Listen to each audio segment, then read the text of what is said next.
नमस्कार सभी साईं भक्तों को ओम साईं राम। आज हम अध्ययन करेंगे पावन ग्रंथ श्री साईं सच्चरित्र का अध्याय 1। इस अध्याय में जिन विषयों पर प्रकाश डाला गया है वे हैं वंदना, गेहूं पीसने वाला एक अद्भुत संत, गेहूं पीसने की कथा तथा उसका तात्पर्य। बाबा की कृपा और आशीर्वाद से अब हम अध्याय 1 की कथा आरंभ करते हैं। पुरातन पद्धति के अनुसार श्री हेमाड पंत श्री साईं सच्चरित्र का आरंभ वंदना द्वारा करते हैं। प्रथम श्री गणेश को साष्टांग नमन करते हैं, जो कार्य को निर्विघ्न समाप्त कर उसको यशस्वी बनाते हैं और कहते हैं कि श्री साईं ही गणपति हैं। फिर भगवती सरस्वती को, जिन्होंने काव्य रचने की प्रेरणा दी, और कहते हैं कि श्री साईं भगवती से भिन्न नहीं है, जो कि स्वयं ही अपना जीवन संगीत बयान कर रहे हैं। फिर ब्रह्मा, विष्णु और महेश को, जो क्रमश उत्पत्ति, स्थिति और संहार करता है, और कहते हैं कि श्री साईं और वे अभिन्न हैं। वे स्वयं ही गुरु बनकर भव सागर से पार उतार देंगे। फिर अपने कुल देवता श्री नारायण आदिनाथ की वंदना करते हैं, जो कि कोंकण में प्रकट हुए। कोंकण वह भूमि है जिसे श्री परशुराम जी ने समुद्र से निकालकर स्थापित किया था। तत्पश्चात वे अपने कुल के आदि पुरुषों को नमन करते हैं। फिर श्री भारद्वाज मुनि को, जिनके गोत्र में उनका जन्म हुआ। पश्चात उन ऋषियों को, जैसे यज्ञवल्क्य, भृगु, पाराशर, नारद, वेद व्यास, सनक सनंदन, सनत कुमार, शुक, शौनिक, विश्वामित्र, वशिष्ठ, वामदेव, जैमिनी, वंशपायन, नवयोगेंद्र इत्यादि तथा आधुनिक संत जैसे निर्विति, ज्ञानदेव, सोपान, मुक्ताबाई, जनार्दन, एकनाथ, नामदेव, तुकाराम, कान्हा, नरहरि आदि को नमन करते हैं। फिर अपने पिता में सदाशिव, पिता रघुनाथ और माता को, जो उनके बचपन में ही गत हो गई थी।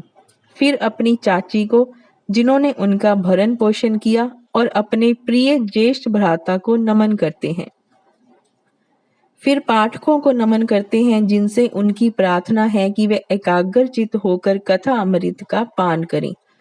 अंत में श्री सच्चिदानंद सद्गुरु श्री साईनाथ महाराज को, जो कि श्री दत्तात्रेय के अवतार और उनके आश्रयदाता हैं, और जो ब्रह्मा सत्य जगत मिथ्या का बोध कराकर समस्त प्राणियों में एक ही ब्रह्मा की व्याप्ति की अनुभूति कराते हैं।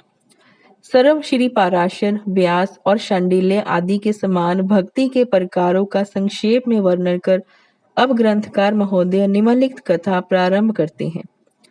गेहूं पीसने की कथा। सन 1910 में मैं एक दिन प्रांतःकाल श्री साईं बाबा के दर्शनार्थ मस्जिद में गया।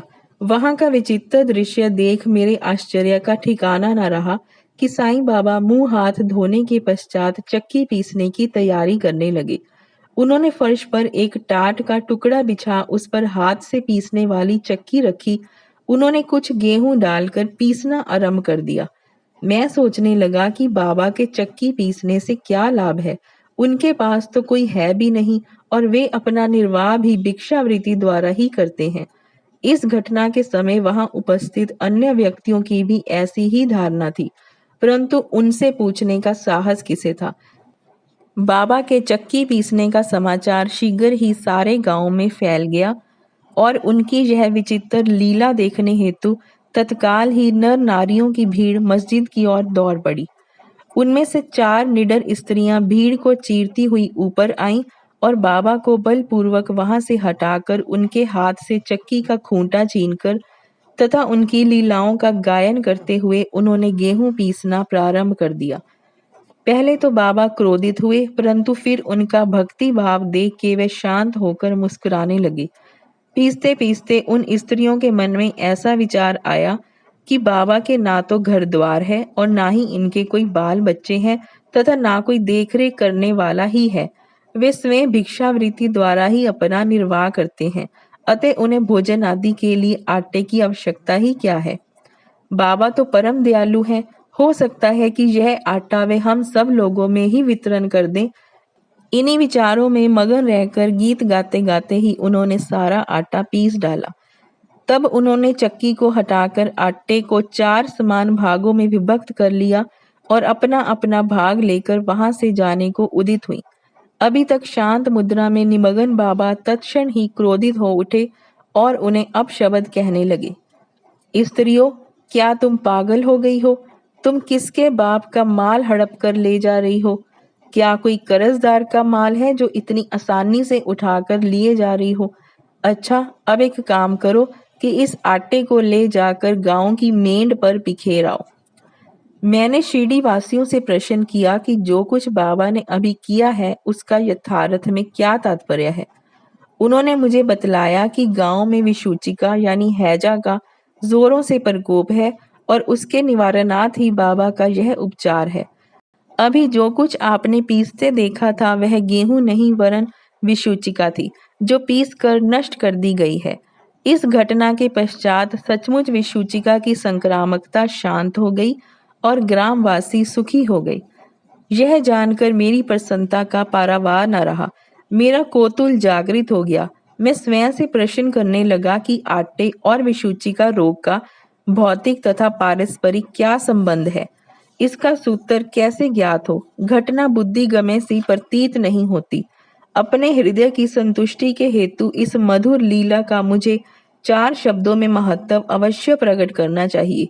लीला पर चिंतन करते हुए मेरा हृदय प्रफुल्लित हो उठा और इस प्रकार बाबा का जीवन चरित्र लिखने के लिए मुझे प्रेरणा मिली। यह तो सब लोगों को विदित ही है कि यह कार्य बाबा की कृपा और शुभ आशीर्वाद से सफलतापूर्वक संपन्न हो गया। आटा पीसने का तात्पर्य। शिरडी वासियों ने इस आटा पीसने की घटना का जो अर्थ लगाया वह तो प्राय ठीक ही है, परंतु उसके अतिरिक्त मेरे विचार से कोई अन्य अर्थ भी है।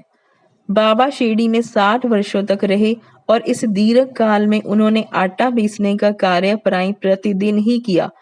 पीसने का अभिप्राय गेहूं से नहीं वरन अपने भक्तों के पापों, दुर्भाग्यों, मानसिक तथा शारीरिक तापों से था। उनकी चक्की के 2 पाटों में ऊपर का पाट भक्ति तथा नीचे का कर्म था। चक्की की मुठिया जिसे पकड़कर वह पीसते थे वह था ज्ञान। बाबा का दृढ़ विश्वास था कि जब तक मनुष्य के हृदय से प्रवृत्तियां, आसक्ति, घृणा तथा अहंकार नष्ट नहीं हो जाते, जिनका नष्ट होना अत्यंत दुष्कर है, तब तक ज्ञान तथा आत्मा अनुभूति संभव नहीं है। यह घटना कबीरदास जी की इसके तद अनुरूप घटना की स्मृति दिलाती है। कबीरदास जी एक स्त्री को अनाज पीसते देखकर अपने गुरु निपट निरंजन से कहने लगे कि मैं इसलिए रुदन कर रहा हूँ कि जिस प्रकार अनाज चक्की में पीसा जाता है उसी प्रकार मैं भी भव सागर रूपी चक्की में पीसे जाने की यातना का अनुभव कर रहा हूँ। उनके गुरु ने उत्तर दिया कि घबराओ नहीं, चक्की के केंद्र में जो ज्ञान रूपी दंड है उसी को दृढ़ता से पकड़ लो। जिस प्रकार तुम मुझे करते देख रहे हो उससे दूर मत जाओ, बस केंद्र की ओर ही अग्रसर होते जाओ और तब यह निश्चित है कि तुम इस भव सागर रूपी चक्की से अवश्य ही बच जाओगे। यहाँ हमारा अध्याय 1 समाप्त होता है। श्री सद्गुरु साईनाथाय अर्पण वस्तु। शुभम भवत। श्री सच्चिदानंद सद्गुरु साईनाथ महाराज की जय।